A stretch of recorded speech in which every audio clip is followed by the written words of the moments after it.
in place that will allow a leader or leaders to emerge?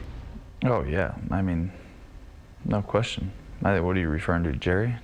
No, I'm not. No, just no. It didn't seem like anyone really stepped to the forefront last year. Because we didn't win.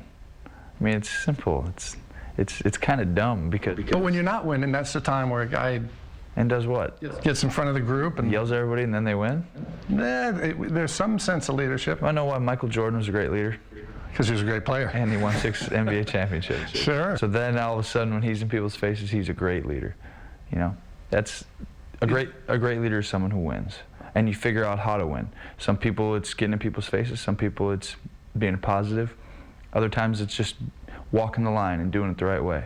And that guy shows everybody else because they see him doing it, and then they figure out, I'm going to walk in that line too and do it.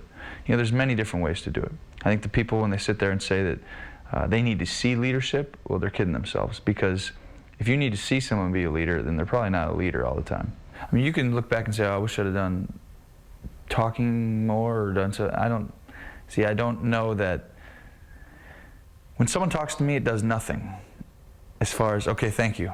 You know what I mean? I need to, just leave me alone for a second. I need to think about what I need to do to improve on the next play, to think about this, or give me some technical aspect that you can use. All right, listen, when the corner's sitting down here and doing this, you need to think of that stuff. Will help you the next time you're out there. Saying, come on, let's go, get ready, come on, do better. Okay, I will. Don't throw it to the guy in the other colored jersey. Well, it doesn't solve anything. I mean, we're not 18 or 17. We don't need to be motivated to play harder, you know, in that regard. I think you take the wrong gap or you do the wrong thing in that regard, that's going to hurt you, and it'll look like you're not playing as hard, but the reality of it is the guy, you just went the wrong way, or you just did the wrong thing, or you threw the wrong pass, whatever.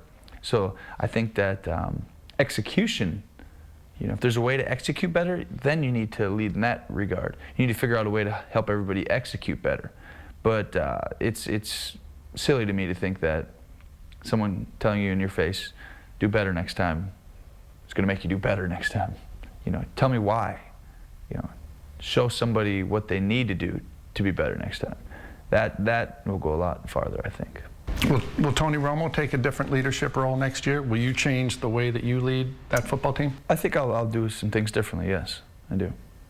You know, I think that once again, you gain an understanding of what the team might need in certain areas, and you'll take a little bit different approach when you figure that out. It's a learning experience, like I said, about everything else. I learn on plays, I learn on defenses, I learn with different individuals on our team, and going forward, it'll be a little different, yes. What wasn't all that different was the year Romo had from 2007 to 2008. Now, the perception is that the offense went straight south, but the numbers, well, they tell a different story. The offense suffered when Romo missed 3 games, but in Romo's 13 starts, total yards went up this season, however slight. Passing yards also went up, and Romo's interceptions actually went down. Now, when Tony Romo burst onto the scene, he was seen as a savior. He made the Pro Bowl in his first year despite starting only 10 games. He even got a smile out of Bill Parcells in his first NFL start. But the same fans who hugged him now want to choke him. And he's learning to deal with and accept the public criticism. I date someone who gets pretty ridiculed pretty often as well. So it's just a sense of understanding of what, where you are and what you're doing in life, and that people want to you know, have opinions on it, and that's okay because of the position that we're in. You just have to be able to have thick skin, and you got to go out there and try and do the best you can and work as hard as you can. And when you say you date somebody that gets ridiculed pretty well, do you come home and say you think you got it bad? I mean, they said that about you. Well, listen to what was said about me. Oh yeah, we always go back and forth. I'm like, oh, so that's not bad at all. You could imagine 7 months ago and this. Who has it worse? Oh, they're just different ends of the spectrum. I think I'm probably a little more strong-willed, and she's an extremely strong woman, you know, because she's been doing it for an extended period of time now. I think that, you know, I'm a guy, so I'm probably a little more emotionless sometimes surrounding it. I'm a little more accepting, but I think that we kind of laugh sometimes about a lot of the things just because you can't help control. Not everyone's going to like you, and that's the reality of life. And if you're trying to make everybody happy, then you're destined to be unhappy. Well, you say you don't read the papers and you don't watch a lot of TV or follow what's going on. Except for your show, obviously. Well, thank you, thank you. But you're aware certainly of what's being said, or at least a perception of things.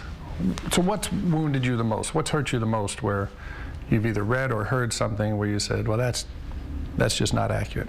Honestly, there isn't one thing that I would say, ooh, that stings, or ooh, that hurts. I mean, I've said it before, throughout this entire run, you know, whatever it's going to be here with the Cowboys, you know, if I'm lucky enough to win 1 or 2 Super Bowls, it's going to be a pretty good career.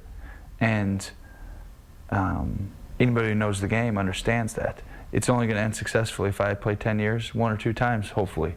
You know, that would be a positive. And I think that you're going to try and obtain that every single year, but it's unrealistic to think you're going to win 7 titles in a row. But that doesn't mean you're not going to try. And, you know, I think the rest of the stuff is just stuff. It's going to go in its own little, it's going to go in a circle, you know. Okay, we lost this year, you're right, and I'm mad, and we're going to do everything we can to change that next year. We're going to work our butts off. We're going to take a little different approach and try something a little different, and we'll see how that works. You knew there'd be a tremendous upside to being the quarterback of the Dallas Cowboys. Were you aware of how big that downside could also be? I don't feel the upside or the downside per se to what you're saying. It's almost like here's the cowboy talk and the cowboy stuff that everyone wants to say and discuss and everything like that. And I was in it like in the beginning when I first started playing, and then I was like, you know what? My life is just going to be like this.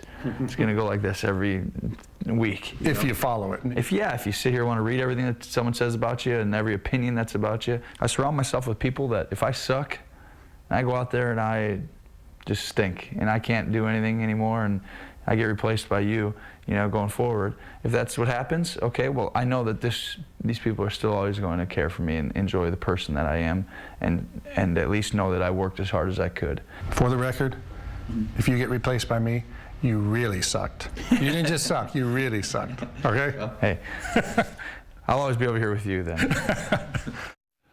He didn't have to agree so quickly. Quick question. How many quarterbacks have thrown more touchdowns in the last 2 years than Tony Romo? Quick answer, none. Romo's 62 touchdowns lead the NFL over the last 2 seasons, despite the fact that he missed 3 games last year.